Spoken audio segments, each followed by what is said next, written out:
আমাদের নির্বাচন আসে 26-এ, সেটা কিভাবে বিজেপিকে সাহায্য করে বাংলার ভোটারদের ভোটাধিকার কেড়ে নেওয়া যায়, এটাই হচ্ছে তাদের মূল উদ্দেশ্য। মেন জিনিস যেই 11টা প্রমাণপত্র তারা চেয়েছে, তার মধ্যে আধার কার্ড, ভোটার কার্ড নেই, এবং সেই প্রমাণপত্রর মাধ্যমে আপনাকে আপনার জন্মের স্থানটা প্রমাণ করতে হবে। বার্থ সার্টিফিকেট ছাড়া যে কোনো ডকুমেন্টে জন্মের স্থান নেই। এবং 1987 টু 2004-এর মধ্যে যাদের জন্ম, তাদের শুধু নয়, তাদের বাবা মার প্রমাণপত্র দিতে হবে, এবং 2000 পরে বাবারও মারও। আর যদি আপনাকে বাতিল করা হয়, আপনি পরিযায়ী শ্রমিক, আপনি হায়দ্রাবাদে কাজ করছেন, 1 অগাস্ট থেকে 30 অক্টোবর আপনি নাই আসতে পারেন বাড়িতে, তখন আপনার নাম বাতিল হবে।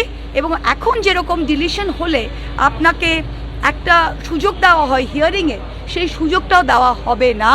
আপনি বাতিল হয়ে যাবেন, আপনাকে আবার ফর্ম 6 ভরে নিয়ে নতুন করে ভোটারে করতে হবে। এটা কমপ্লিটলি অসাংবিধানিক। তাই জন্য এটা নিয়ে মমতাদি বিস্তারিতভাবে বলেছেন, এবং আমি কোর্টে গেছি গত রাতে।